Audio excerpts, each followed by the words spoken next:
Need you to move your car. Will do. In the time it took Charlie to reverse and park where he wouldn't obstruct traffic, what there was of it in Menlo Beach, his father, now wearing trousers, polished shoes, a short-sleeved shirt and a tie, was stowing a briefcase and nodding goodbye from behind the wheel of his car. Charlie nodded back, felt the tension ease a little. He wondered if a life, or lives, could be boiled down to a house.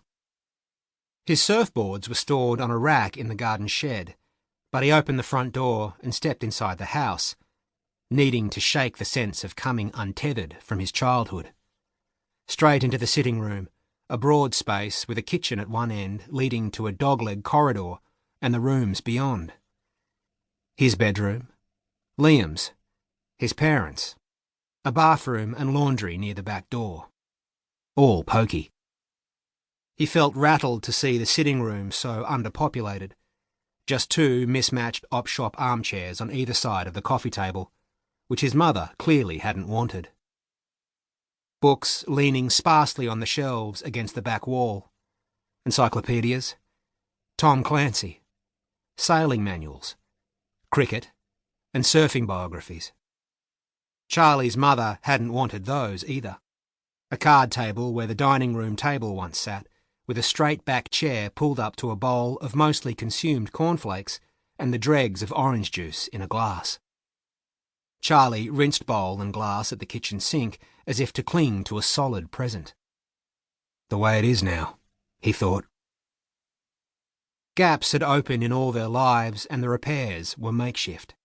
No wonder his father rarely stayed down here these days, preferring to fill his time with work and his Paran floozy. That was Liam's word, floozy. Going for alliteration. Charlie quite liked Faye. She hadn't tried to impress him. She simply regarded him as her bloke's son. What did she think of 5 Tidepole Street? Had she ever been here? Charlie walked through to the master bedroom, then to the bathroom, looking for evidence that she stayed sometimes. He didn't find anything. Maybe she'd never been here. Maybe she didn't want to sleep with Garry Deravin on a mattress full of history. Charlie poked his head into Liam's room. Nothing remained but 4 blue-tack smudges on one wall. Finally, his own room, the smallest, as the younger son. He'd call the Salvation Army to collect his bed frame, mattress, wardrobe and bedside table, but he'd forgotten all about his tennis trophies and his class of 1999 graduation photo, the police commissioner shaking his hand in the grounds of the academy. He took them down from the shelf, stacked them in the car, and returned to check the wardrobe, the drawers, expecting maybe an old concert ticket or a 5-cent coin. Zilch. The landline rang before he could lock up and collect the surfboards. He thought, Jess, Dad, a colleague of Dad's, Liam or Mum.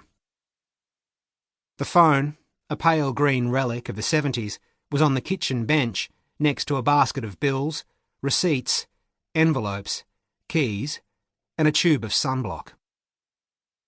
Garry Deravin's phone, Charlie speaking. It's me.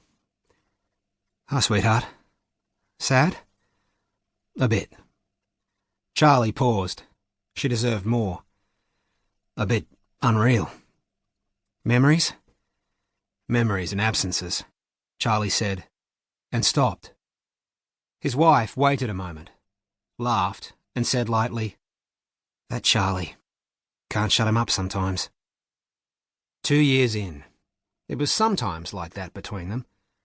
Often like that. The rebukes fond rather than harsh, though. So far. The place looks a bit forlorn, Charlie said. My lovely.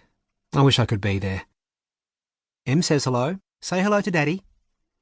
Charlie saw his daughter in his wife's arms and heard some of her soft, gassy pops and murmurs. And when he said, Hello, Bubba, silence.